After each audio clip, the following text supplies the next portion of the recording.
The website's almost been around for 10 years now, and since I've been meaning to do a top 10 list for the movies that come out last year anyway, I figured what better way to kind of celebrate the website and do this all at the same time by going 10 years back and doing the top 10 films of every year for the past 10 years. We're going to start with, 2016 and go from there, since we won't have 2017 obviously to the end of this year. So we're going to go from 2016 to 2006 over the next few weeks here. Maybe pretty frequently, I don't know. We'll have to figure it out. But we'll quit yapping and we'll get straight to the list here for the top 10 films from last year in horror. So bear with me as we work our way through this. Number 10, The Wailing. Now, The Wailing is a pretty strong story, I think. It's a foreign film. Well Go USA put it out. I don't have it on Blu-ray, but I did get the DVD cheap. My only issue with this film is it's very, very long. If it wasn't so long, maybe it's something that you'd want to go back and revisit more often, but it's good for the once over. It's great, really, for the once over, and you're really going to love the story, but I don't know if you're going to want to go back anytime soon and rewatch it. Maybe if I ever upgrade to Blu-ray, I'll go back and rewatch it, but it's a solid story. It's a ghostly story. It's one of those that kind of messes with you where you don't really know where things are going to go to the last part of the film, so I respect the directing, respect the storytelling, and think it's pretty strong. So that's number 10. That's The Wailing. Number 9, we have a bit of an acid trip here. We have When Black Birds Fly.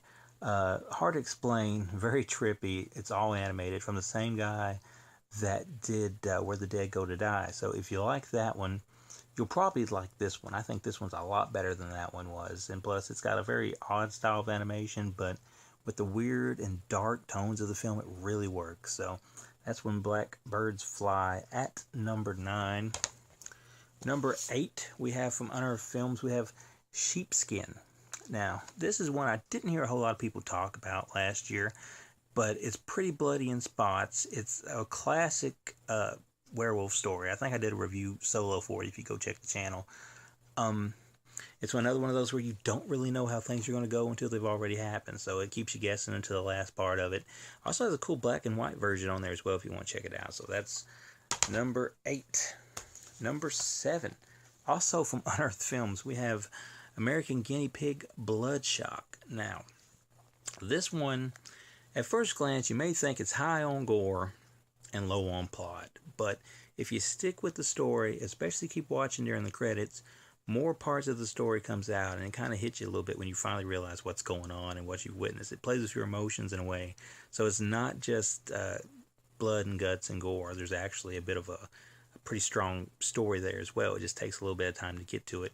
Plus, you can't really go without mentioning that gory, bloody, only color scene in the film at the very end, where things just go completely ape you-know-what. So, American Guinea Pig Bloodshock, which proves that you can do the gore and still do a plot with it.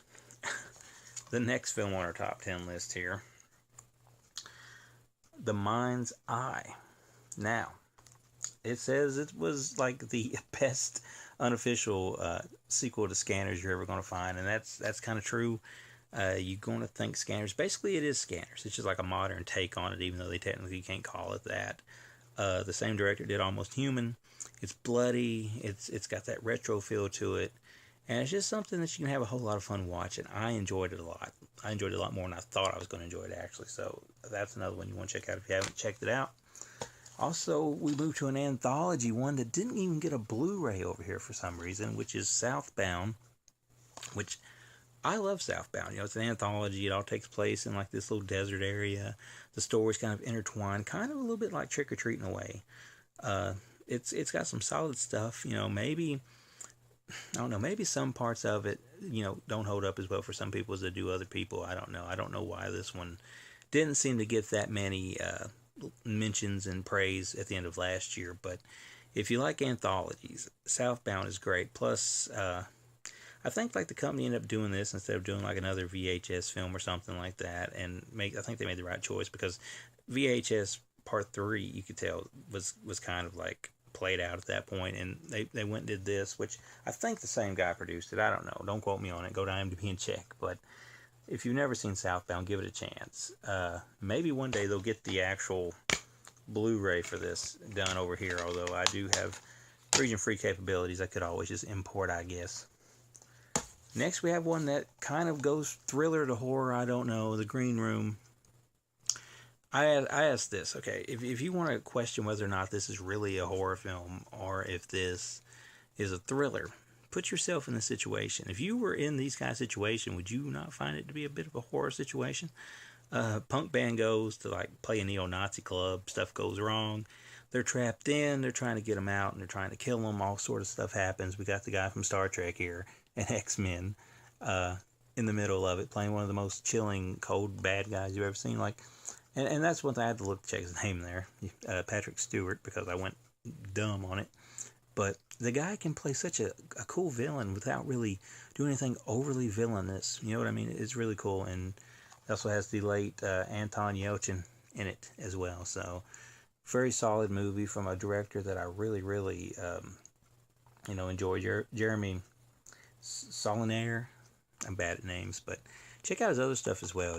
Like Murder Party and all of that. But that's a solid movie. Into our top 3 now. At number 3, we have The Invitation.